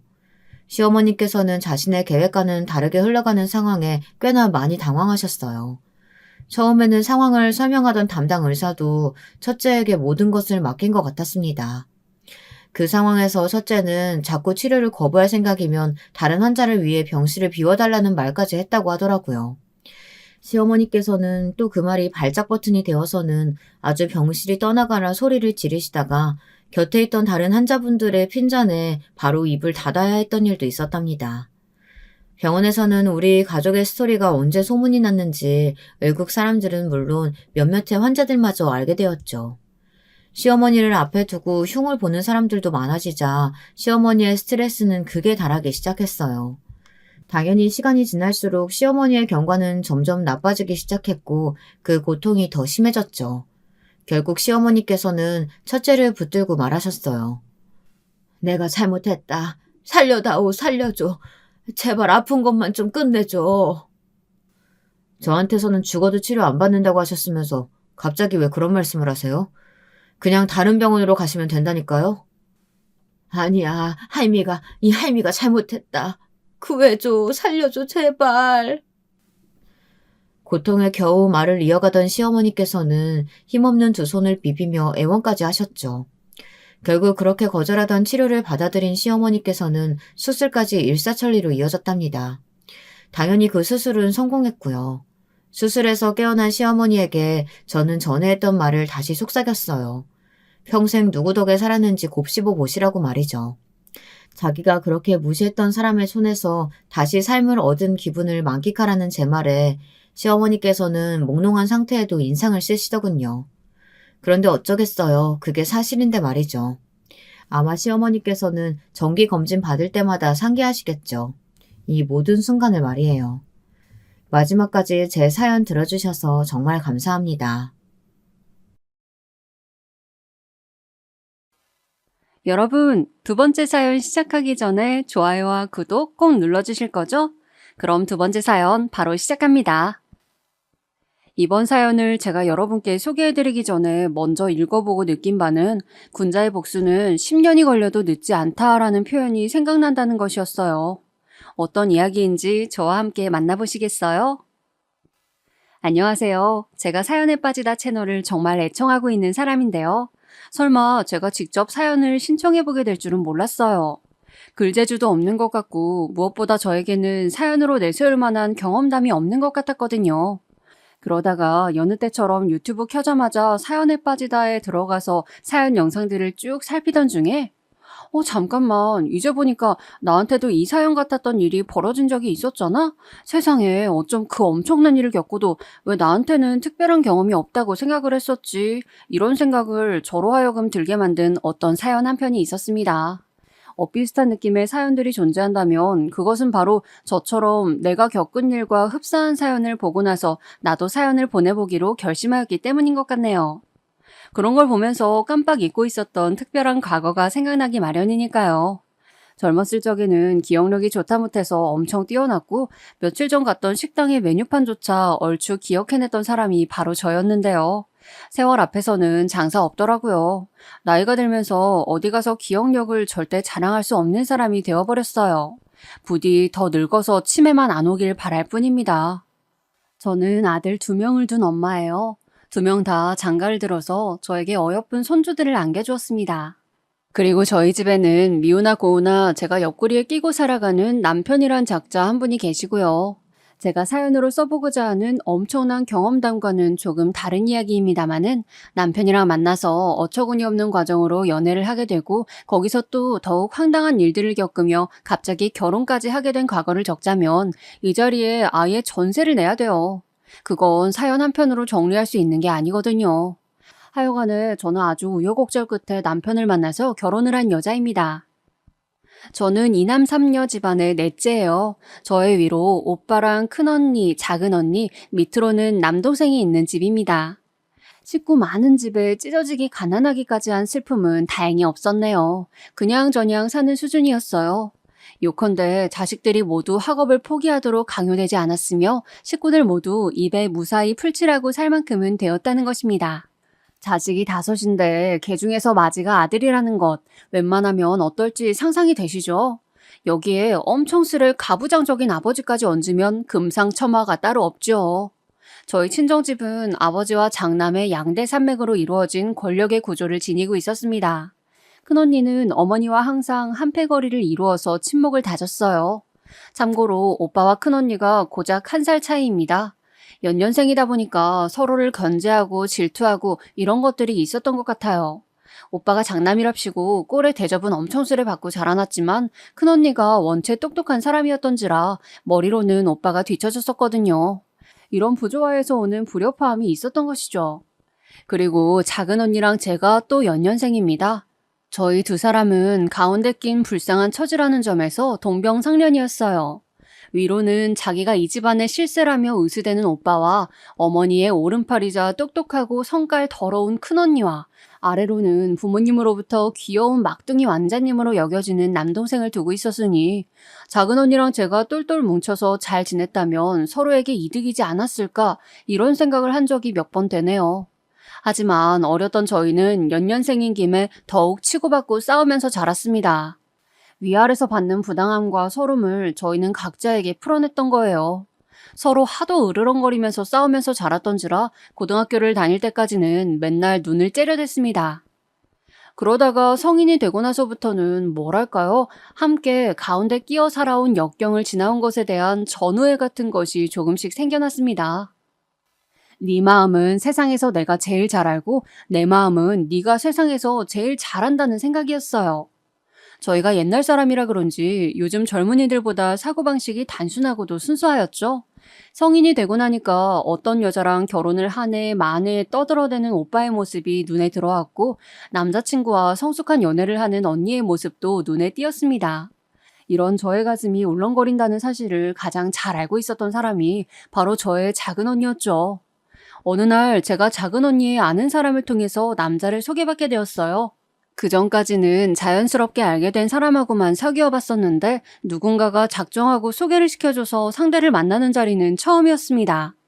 저는 작은 언니의 조언에 따라서 약속 시간보다 너무 일찍 가지도 않았고 3분 늦게 자리로 갔어요. 여자라면 약간 여우 같은 모습으로 여지를 남겨야 한다던가? 참나, 그런 조언을 저에게 주었고 제가 따랐던 것입니다. 먼저 장소에 나타나 있던 상대, 그 남자가 훗날 저의 남편이 되었습니다. 남편이란 작자가 의수될까봐 제가 구태여 이 사실을 짚지 않고 살아왔는데 여기 지금 사연에서 이실직고를 해보자면 저는 그 자리에서 남편을 본 순간 한눈에 반해버렸습니다. 모르겠어요. 그냥 제가 맞은편 자리에 앉을 때부터 저를 빤히 쳐다보던 그 시선을 발견하자마자 마음에 빨려 들어가던데요. 심장이 콩닥콩닥거리다 못해서 입 밖으로 확 튀어나와 버릴까봐 걱정한 것은 살면서 그날이 처음이었습니다. 꼭 새님처럼 생겨서는 저를 웃겨주기 위해서 이런저런 말을 떠드는 모습도 참 좋아 보였어요. 저는 요즘 표현으로는 밀고 당기기라는 것을 할 여력도 없이 그냥 무조건 남편한테 제가 좋아하고 있다는 것을 확실하게 말하였습니다. 그래서 저희는 금방 사귀게 되었죠. 꿈 같았던 연애는 얼마 못 가서 깨지게 되었는데 이 이유가 진짜 이가 갈리도록 황당합니다. 왜냐하면 남편에게는 좋아하는 사람이 따로 있었거든요. 그게 누구냐고요? 바로 제 작은 언니였어요. 아니 어쩐지 제가 처음 만났을 때 그냥 우스갯소리로 저희 작은 언니가요 약속 시간보다 3분 늦게 자리에 나타나라고 그랬어요. 정말 웃기죠? 이런 말을 했었거든요. 그때 남편이 환하게 웃으면서 와, 그렇네요. 정말 재미있으신 분 같아요. 혹시 작은 언니분의 이야기를 저한테 해주실 수가 있을까요? 이렇게 답변을 했었더랍니다. 지금 생각해도 허공에 주먹이 휘둘러지는 일이었죠. 저는 남편의 속마음도 모른 채로 그저 신나서는 작은 언니의 이야기를 주절주절 다 떠들어줬었네요. 제 친정의 오남매는 외적인 생김새가 친탁을 하였느냐 아니면 외탁을 하였느냐 두 가지로 갈립니다. 외탁을 한 작은 언니와 남동생은 보는 사람으로 하여금 살짝 가련함을 불러일으키는 느낌이 납니다. 반면에 친탁을 한 오빠, 큰언니, 그리고 저는 전생에 못해도 장군이었음이 분명한 체형과 체격을 지니고 있었고요. 미스코리아처럼 마른 몸매를 가져보고자 아무리 다이어트를 해봐도 타고난 골격 때문에 한계가 있어서 저는 아가씨 시절에도 남자들로 하여금 보호 본능을 일으키지 못하는 외모의 소유자였답니다. 그런데 남편의 이상형은 바로 저의 작은 언니 같은 사람이었나 봐요. 지금에야 나이가 들어서 인상이 확 바뀌어버렸지만 작은 언니가 소시적에는 한 청순가련하는 인물이었거든요. 얼굴이 막 예쁘진 않지만 분위기가 한껏 여성스러운 사람들이 있죠. 바로 저의 작은 언니가 그런 사람이었어요. 그 외모의 이면에 고집스럽고 괴팍한 성격이 숨겨져 있다는 건 친자매인 저만 알았을 뿐 남편은 몰랐다고 합니다. 하여간 남편은 작은 언니의 지인들을 통해서 작은 언니를 알게 된 이후 짝사랑을 했었대요. 그런데 작은 언니가 워낙 인기가 많은 데다가 성격이 그리 나긋하진 못하니까 접근하기가 어려웠다는 것이죠. 아니, 여기까지는 그러려니 하겠는데 작은 언니랑 가까워지고 싶어서 그 여동생인 저와 소개를 받는 제안을 받아들였다는 것이 말이나 됩니까? 이것은 사람을 우롱하는 행위였어요. 우연히 남편의 원래 속내를 알게 된 제가 거품을 물고 분노한 것은 당연지사였습니다. 이 호랑말코 같은 자식아, 여자 마음을 가지고 놀아? 재활용도 안 될 쓰레기 같으니라고. 다시는 내 눈앞에 나타나지 마. 이미 임자가 있는 우리 작은 언니 앞에도 당연히 나타나지 말고, 알아들었냐? 저는 망설이지 않고 남편에게 이별 선언을 하였습니다. 돌아서는 저를 잡아채던 남편의 손길을 느끼자마자 그대로 몸을 휙 돌려서 남편의 귓방망이를 한 대 쳐주었던 저의 활약. 그 순간은 세월이 흐른 지금에 와서 곱씹어봐도 정말 대단한 것 같습니다. 저란 존재가 만들어낸 인생의 명장면 중에서 가히 손꼽히는 것이어요. 그 일로 작은 언니는 괜히 저에게 미안해하였으며 태어나서 처음으로 저의 눈치를 살살 살펴댔습니다. 사실 작은 언니가 잘못한 부분은 없었으나 저한테 미안해서 설설기는 그 모습이 재미있었기에 저는 일부러 잔뜩 화가 난 척을 하며 지냈었죠. 남편 같은 나쁜 자식하고 다시 만나서 결혼까지 한 저런 사람이 가장 웃긴 거 아니냐고 따지신다면 제가 변명할 말이 참 없습니다. 그런데 그런 말이 있잖아요. 제 작은 아들이 그 언젠가 했던 말인데 요즘 애들 사이에서는 먼저 좋아한 사람이 진 거다라는 표현이 있나 봅니다. 바로 그 말대로 저는 남편에게 먼저 홀딱 빠졌었던 사람이었기 때문에 도저히 감정의 갈무리가 쉽지 않았어요. 저랑 사귀는 그 짧은 기간 동안 혹시 저를 좋아하게 된 것은 아니었을까? 아직도 작은 언니를 설마 좋아하는 것은 아니겠지? 이런 생각들로 정말 괴로웠습니다. 그런데 남편을 결혼식장에서 제외하게 되었으니 제 마음이 어땠겠나요? 다름이 아니라 저의 친오빠 결혼식장에 남편이 하객으로 등장을 하였습니다. 오빠의 친한 친구랑 아는 사람이 남편의 친구들 중 한 명과 겹쳤었다고 하네요. 아무리 그래도 결혼식장에 올 정도의 가까움은 결코 아니었건만 등장을 했던 것입니다. 사람들로 복잡거리는 그 결혼식장에서 작은 언니가 분통을 터뜨렸어요. 사람이 왜 이렇게 질척거려요? 나는 그쪽에게 관심이 없다고요. 내 동생한테 상처를 줬으면 이만 됐지. 왜 이런 식으로 나타나서 뻔뻔스럽게 구는 건가요? 여기가 어디라고 왔어요? 이런다고 내가 그쪽한테 관심이라도 줄 것 같았나요? 작은 언니가 남편한테 그렇게 따져 묻고 있었을 때 저는 조금 떨어진 거리에서 그쪽을 쳐다보면서 소리를 듣고 있었습니다. 가슴이 싸하게 아픈 것을 보아하니 그리고 또 정장을 차려입은 남편의 모습이 멋있게 보이는 것으로 밀어보자니 저의 마음은 아직도 몇 달이 지나도록 남편에게 꽂혀져 있는 게 분명하였어요. 그런 제 자신이 너무 초라하고 비참해서 어쩔 줄을 모르고 있었을 때였습니다. 묵묵히 작은 언니가 따지는 것을 듣고 있었던 남편이 드디어 입을 열어서는 이렇게 대답을 하였습니다. 제가 오늘 이곳에 나타난 것은 염치불구하고도 좋아하는 여자를 보고 싶어서였습니다. 그 말을 듣자마자 짜증이 확 일어났죠. 도대체 저 인간은 작은 언니를 왜 그렇게까지 좋아하나 싶어서요. 작은 언니도 마찬가지였는지 신경질을 부렸습니다. 아니, 그쪽이 나를 좋아해도 소용이 없다니까요? 내가 그쪽을 안 좋아한다고요. 사람이 포기할 줄도 알아야지. 나원 참. 저기 죄송한데 제가 좋아하는 여자는 동생분입니다. 네, 뭐라고요? 제 동생이요? 그쪽이 농락하고 말았던 바로 제 동생이요? 작은 언니의 깜짝 놀란 반문에 남편은 묵묵하게 고개만 2번 끄덕였었지요. 그 다음에 작은 언니가 뭐라고 했었던가. 아마 남편에게 헛소리하지 말라면서 잔소리를 퍼부었던 것 같은데 정확하게 못 들었더랍니다. 왜냐하면 저는 이미 이성을 잃고 그쪽으로 달려가서 남편의 손을 확 낚아챘었거든요. 마치 수렁에 빠진 사랑하는 여자를 구해낸 백마탄 왕자님 마냥 멋지게 그 손을 낚아채서 다른 장소로 내달렸답니다. 저는 체격뿐만 아니라 힘도 타고난 장군감이었거든요. 남편은 팔랑개비처럼 저에게 손을 잡혀서는 따라왔지요. 이윽고 멈춰선 제가 남편한테 말했습니다. 저는 다른 거 전부 상관없어요. 아무것도 따지지 않을게요. 딱 하나만 묻고 싶어요. 저를 좋아한다는 게 진심이에요? 그러자 남편이 얼굴이 시뻘개진 채로 저를 내려다보면서 또 고개를 2번 끄덕이는 겁니다. 처음에는 불순한 의도였고 해선 안 될 나쁜 짓으로 접근한 것이었지만 어느새 제 마음은 진심이 되어 있었어요. 네, 좋아하는 마음은 거짓 없는 진심입니다. 남편이 그렇게 대답했을 때 저는 그야말로 가을 동화의 송혜교처럼 너의 죄를 사하노라가 되어서 남편의 모든 지난 행각을 용서해 주었습니다. 이것이 남편과 가짜 말고 진짜 연애를 시작하게 된 계기였네요. 연애하는 동안에는 작은 언니는 물론 갖가지 인물들이 회방을 놓았고 저희 2사람이 제발 헤어지기를 연부를 외워주었습니다. 그래서인지 결혼까지는 정말 힘들었고 파혼의 위기도 겪었습니다. 예상하지 못했던 막강한 예비시댁을 맞닥뜨리는 바람에 제가 개고생을 좀 했었거든요. 결혼 직전에 있었던 일을 쓰면 이제 제가 위에서 말씀드렸다시피 사연 한 편으로는 절대 못 끝냅니다.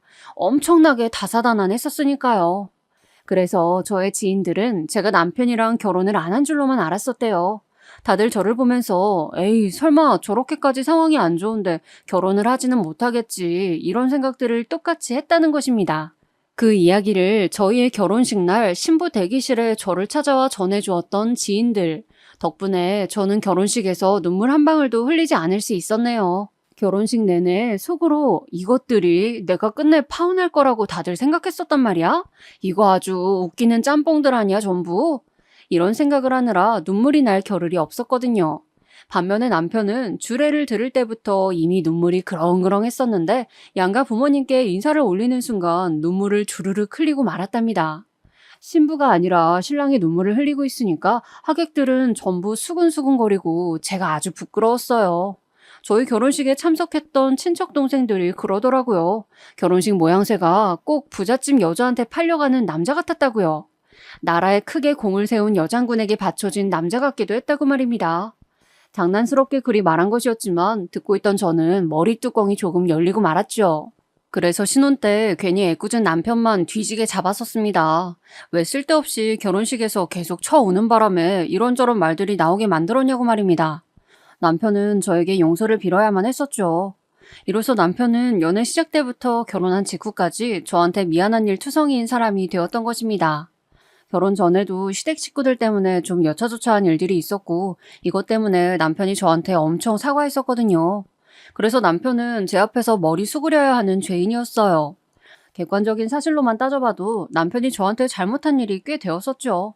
이러쿵 저러쿵 사건 사고가 많은 사람이었음에도 제가 끝끝내 결혼했을 정도라면 외모가 장동건 수준이거나 집이 재벌급으로 부자였냐고요? 그렇게 추론하신 분들이 계시다면 제가 조금 실망을 시켜드려야 할 것 같네요. 키는 큰 편이었지만 남편의 외모가 뛰어나진 않았어요. 대신에 웃을 때의 인상이라든가 사람에게서 풍기는 느낌이 굉장히 좋은 사람이었죠. 시댁이 부잣집과는 거리가 멀었어요. 차라리 저희 친정이 더 잘 살았던 것을요. 무엇보다 남편의 형에게 모든 경제적인 것들이 몰아져 있었고요.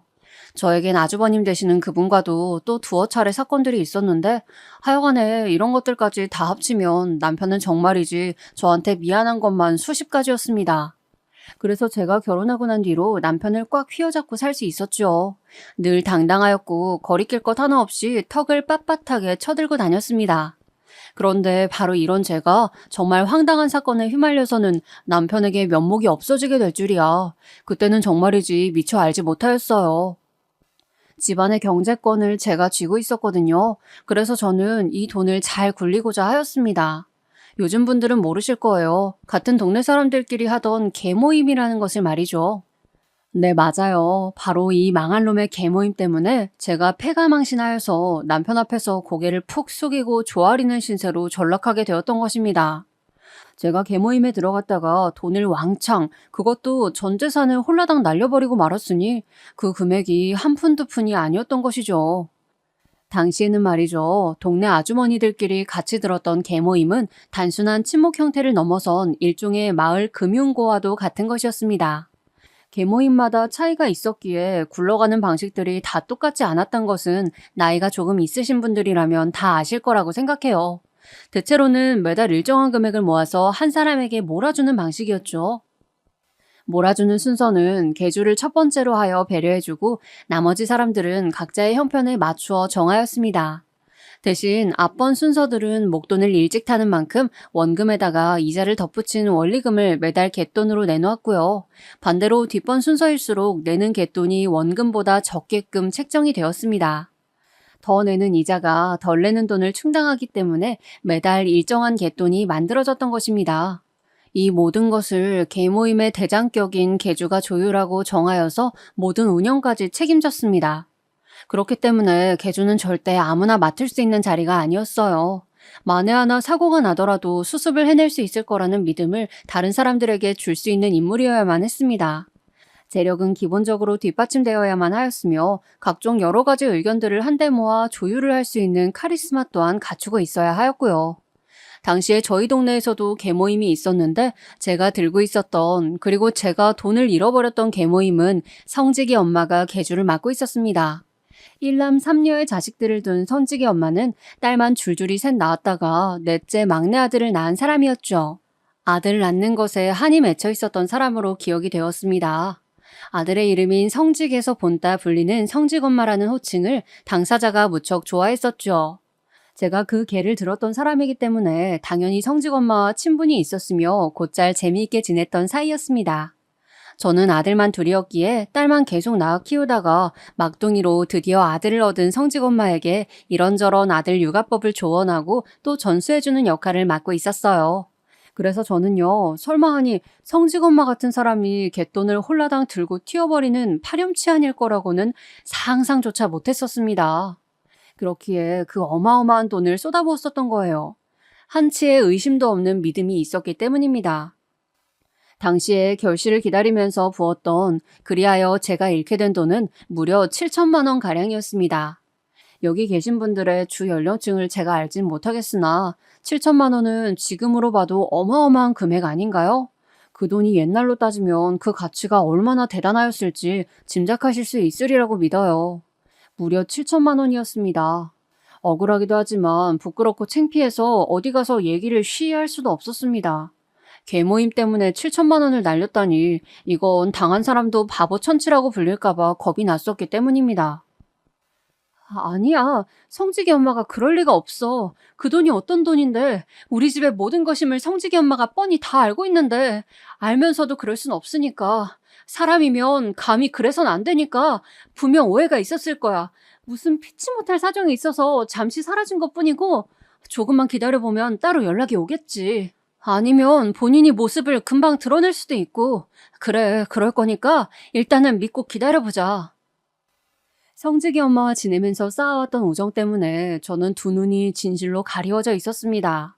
갯돈을 모두 가지고 튀어버린 성직이 엄마 때문에 동네에서 곡소리가 끊이질 않았고 온 동네가 흉흉한 분위기를 풍겨댔음에도 저는 아닐 거야, 설마 이게 진짜겠어? 라는 멍청이 같은 미련을 버리지 못했었네요. 인간 불신에 빠지고 싶은 것만은 피하고 싶었던 저의 마지막 발악이었나 봅니다. 어떻게 계모임에 그런 돈을 다 갖다가 부어버릴 수가 있어? 그게 말이나 되는 짓이야? 여보, 우리 앞으로 어떻게 살라고 그런 짓을 해버렸어? 왜 그렇게 무모했던 거야? 이 사람아, 왜 그렇게 위험한 짓을 해버렸냐고. 진상을 알게 된 남편은 가슴을 치며 답답함과 억울함을 호소하였습니다. 저는 그런 남편의 앞에서 남편을 만난 이후 처음으로 고개를 푹 숙인 채 잘못을 빌며 미안하다는 말만 반복하였습니다. 예전에는 그토록 성행하였던 동네 계모임이라는 것이 언제부턴가 싹 다 자취를 감춰버린 이유가 뭐였겠나요? 그것이 정말로 괜찮은 것이었다면 아직까지 많이 남아있었겠죠. 그러나 제가 피해를 입게 된 이후의 시점부터 신문에는 계모임의 계주가 야반도주를 하였다는 사건이 심심치 않게 실려댔습니다. 갯돈을 모조리 챙겨서 계주의 가족이 동네를 저버리고 몰래 떠나는 사건들이 그렇게나 많이 일어났던 것이죠. 돈 앞에서는 의리고 뭐고 없는 모양이었어요. 동계산 문제로 계모임 안에서도 사건 사고가 점차 많아졌고 그러다 보니까 종국에는 아예 사회 문제로 대두되었으며 없어져야 마땅할 쓸모없는 풍습이 바로 계모임이라는 인식이 자리 잡게 되었습니다. 바야흐로 계모임의 몰락이었죠. 차라리 제가 피해를 입기 전에 이런 사건 소식들을 접하였다면 제가 의심을 해보았을 것인데 그 외에 보이스피싱이라는 사기도 그렇잖아요. 이것이 하도 성행하여서 전 국민적으로 경각심을 갖게 되었지만 그렇게 되기 전까지는 보이스피싱이라는 것 자체를 몰라서 설마 이런 사기 수법도 있겠어 라는 생각으로 사기를 당하신 피해자분들이 많았죠. 잔인하고도 치졸한 사기 수법이 수면 위로 드러나기 전에 피해를 입은 사람들은 더 큰 타격을 입었습니다. 개모임에서 돈을 잃은 저도 바로 그러하였습니다. 그 엄청난 돈을 날리는 바람에 저희 집은 금방 이사를 가야만 했었고요. 저희 부부랑 두 아들까지 네 식구가 시댁에서 신세를 져야만 했습니다. 햇수로 6년을 그렇게 지냈었네요.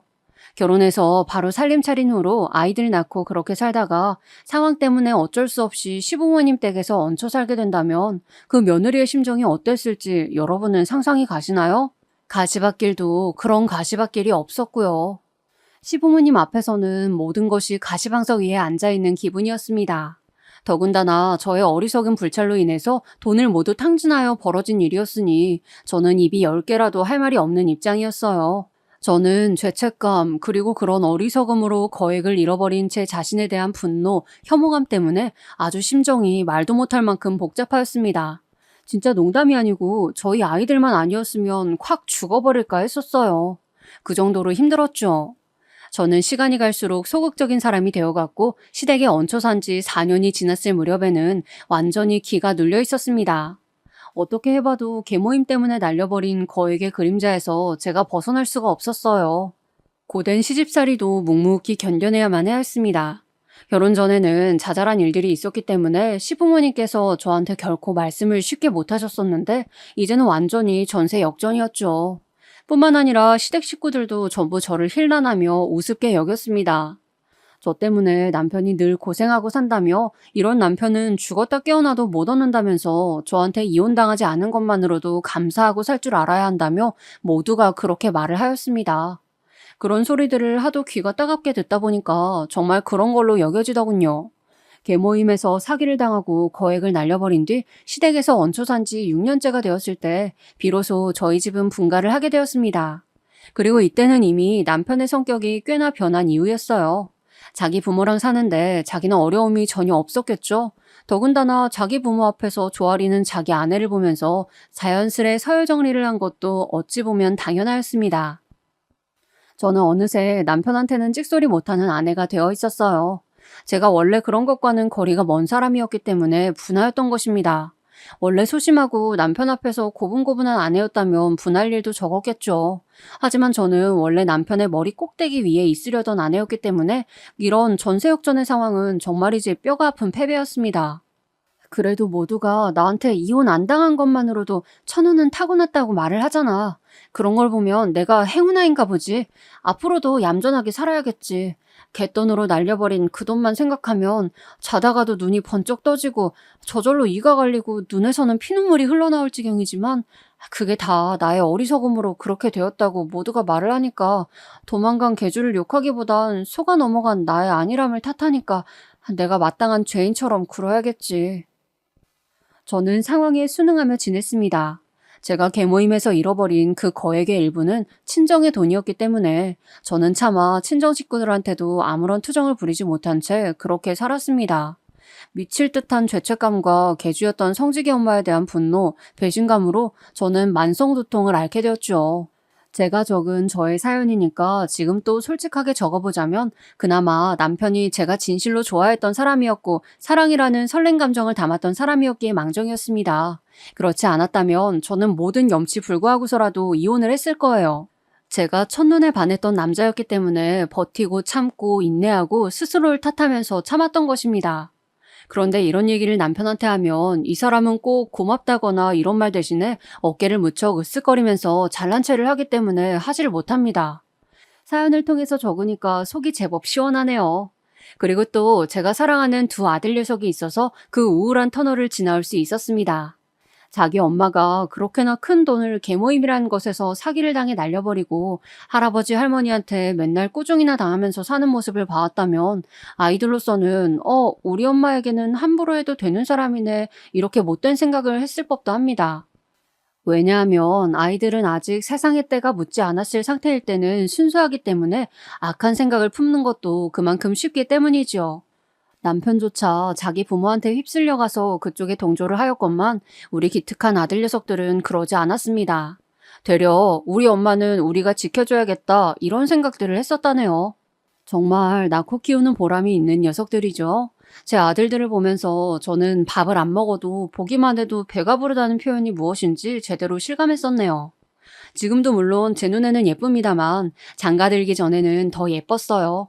둘 다 부드러운 얼굴에 인상 같은 건 자기 아빠를 닮았는데 골격이라든지 이런 건 전생에 장군이었을 것 같은 자기 엄마를 닮아서 아주 멋있습니다. 계모임 사건 이후로 저는 남편 앞에서는 물론이고 시댁 친정에서도 죄인이 되었기 때문에 가슴앓이를 아주 오래 하였지만 쑥쑥 커가면서 늘 자기 엄마한테 효도를 하고자 하는 아들들을 보면서 점차 마음의 회복을 이루어갔습니다. 반드시 자기들이 성공을 하여서 엄마 아빠를 호강시켜드리겠다는 아들들 말만 들어도 고마웠죠. 저희 큰아들은 명문대를 떡하니 졸업하여서 제 길을 살려주었습니다.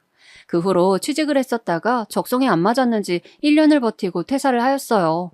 그래도 어디 가서 경력으로 쓰려면 1년 이상은 되어야 하기 때문에 참고 버텼다는 큰아들의 이야기를 들으면서 제가 얼마나 눈물을 훔쳤는지 모릅니다. 다 커버린 어른인 거 머리로는 아는데 왜 이렇게 물가에 내어놓은 아이를 보는 것 마냥 저의 마음은 얼마나 조마조마했었는지 큰아들이 얼른 어디에라도 정착하기를 바랐어요. 하지만 큰아들은 회사 생활이 본인의 적성에 맞지 않는다는 것을 알아차리고는 다른 일을 하겠다고 하였습니다. 그러면서 호주로 훌쩍 여행을 떠났고 그곳에서 1년가량을 있었어요. 한국에 들어와서는 대뜸 자기 사업을 준비하였습니다. 그 준비 자금을 벌기 위해서 열심히 돈을 벌더니 이제 작게 사업을 시작하기까지 하였죠. 그 과정들을 보면서 저랑 남편은 가슴을 졸일 때가 많았고 큰아들이 내심 안정적인 직장에 종사하기를 원하였지만 자식이 원하는 길을 막으면 안 될 것 같아서 묵묵히 지켜봐 주었습니다. 자기가 진정으로 하고 싶은 방향을 찾는 것만으로도 박수를 쳐주고 싶었어요. 자기 형이 그러고 있을 때 저희 작은 아들은 무려 결혼을 하겠다시고 저희 부부에게 선언을 해왔습니다. 그 여자랑 만난 지 2년이 다 되어가고 있었는데 이제 슬슬 결혼을 해야겠다고 하는 겁니다. 네 친구들 중에 결혼한 애는 딱 한 명밖에 없지 않아?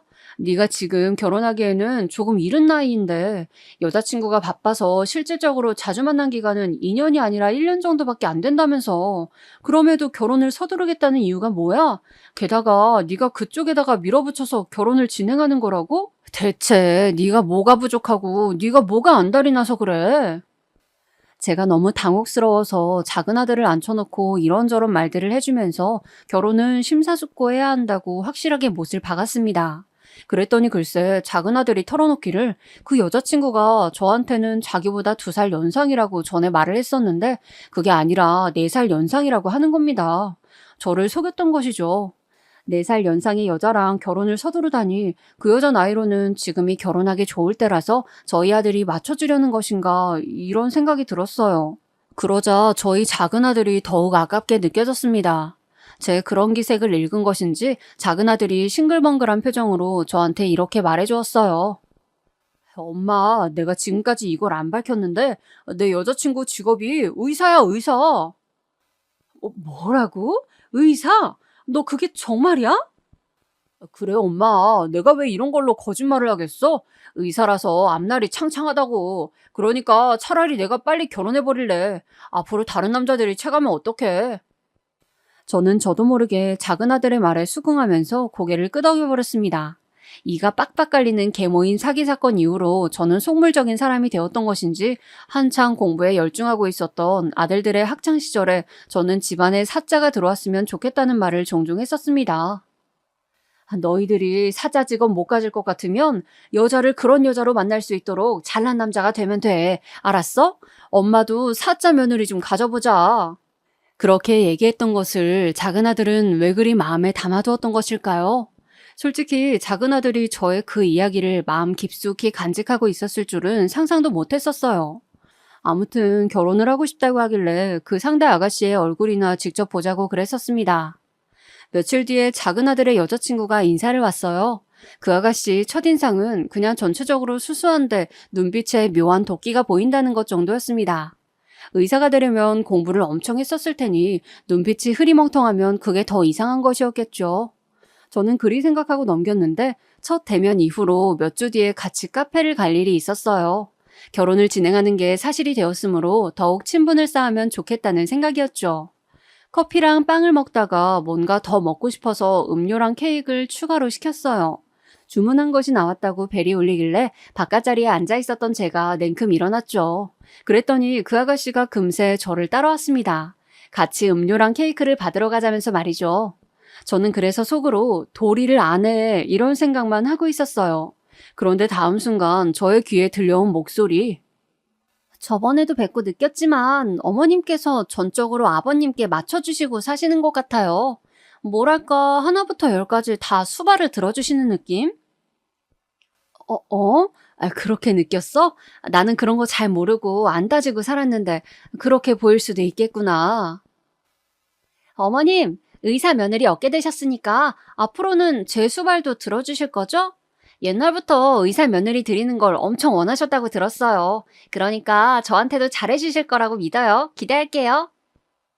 사람 말이 아다르고 어다르다는데 왜 그런 줄을 그 순간에야 진정 깨달았습니다. 수발을 들라뇨. 말하는 뻔세 한번 싸가지가 없었어요. 그런데 저는 정말 나약한 사람이고 또 자식한테 눈이 먼 엄마였나 봅니다. 기분이 팍 상했음에도 불구하고 저 하나만 참으면 상황이 아무것도 아닌 채 넘어갈 수 있다는 사실에 그냥 참고 넘겼어요. 자리로 돌아가니까 웃으면서 반겨주는 작은 아들의 모습을 보자 더욱 그럴 수밖에 없었죠.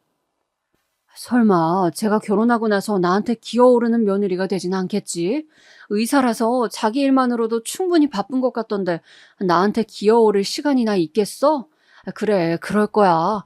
그러니까 지금 이건 순전히 나의 기우일 뿐이야. 상견례가 얼마 안 남았으니까 그때 집안 사람들이 어떤 인물인지 보고 나서 생각을 정리해도 늦지 않아. 저는 떨리는 마음으로 제 예비 며느리의 집안, 그러니까 제 예비 사돈댁을 볼 수 있는 상견례 날만을 기다렸습니다.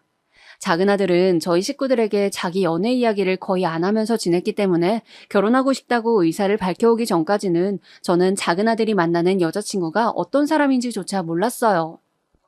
사진만 언뜻 봐서 생김새를 알고 있는 게 다였죠. 그러니 그 집안 사람들에 대한 정보는 한 개도 가지고 있지 않았습니다. 아는 거라곤 딸을 의사로 키워냈다는 것 정도였을까요? 그리고 바야흐로 상견례 날이 되었고 저희 집에선 저랑 남편, 큰아들이랑 작은아들 이렇게 네 식구가 참석하였으며 상대 집안에서는 예비 사돈부부와 예비 며느리 그리고 이미 결혼을 했다는 예비 며느리의 친언니가 참석을 하였습니다. 예비 며느리한테는 언니가 둘, 남동생이 하나 있다고 하여서 총 4남매였지만 상견례이니만큼 머릿수를 맞추기 위해서 형제 중에서는 예비 며느리의 큰언니만 나왔더군요. 뭐 그런가 보다 하고서는 대략 인사를 사이좋게 나누면서 각자의 자리에 앉을 때였습니다. 좀 아까도 나를 빤히 쳐다보지 않았었나? 안싸돈 되실 분이 나를 왜 저렇게 쳐다본담? 어라? 그래놓고서는 시선이 딱 마주칠 것 같으니까 바로 고개를 돌려버리네. 이건 또 무슨 상황이야? 저는 예비 며느리의 모친인 저의 예비 안싸돈을 보면서 그런 느낌을 받았습니다. 이윽고 자리에 앉아서 그 예비 안싸돈의 고개 숙인 모습을 쳐다봤다가 바깥 사돈 쪽을 무심코 바라봤죠. 그리고 그 순간에 제가 엄청난 깨달음을 얻고서는 짧게 비명을 질렀습니다. 왜냐하면 예비 사돈 부부의 얼굴이 무척 낯이 익다는 것을 알아차렸기 때문이었어요. 20여 년의 세월이 흘렀음에도 말입니다. 결코 잊을 수 없는 얼굴들이었죠. 아니 세상에, 이게 무슨 일이야? 성직이 엄마? 성직이 엄마! 당신 맞지? 제가 순간적으로 이성을 잃고 소리를 지르자 아들들이 깜짝 놀라며 저한테 왜 그러시냐고 물었습니다. 예비 며느리도 놀라가지고 가슴에 손을 얹고서는 동그래진 눈으로 저를 바라보고 있었고요. 하지만 그 당사자들 예비 사돈부부 2명은 안색이 곧장 파리해졌습니다. 바로 그 다음 순간에 저는 고개를 슬쩍 들던 예비 안사돈, 아니 성직이 엄마와 눈이 마주쳤죠. 그러자 제 옆에서 남편이 놀란 신음을 토해냈습니다. 남편 또한 성직이 엄마를 알아본 것이었어요. 갑자기 왜 그러세요? 저희 엄마를 개인적으로 알고 계신가요? 그때 이미 시집을 갔다던 예비 며느리의 언니가 작은 목소리로 물었습니다. 단순히 제가 자기 모친을 아는 사람이라고만 생각을 했었나 보더라고요. 그래서 제가 피식 웃으면서 답을 해주었습니다. 당연히 알다 마다요. 와, 이럴 수가 있나?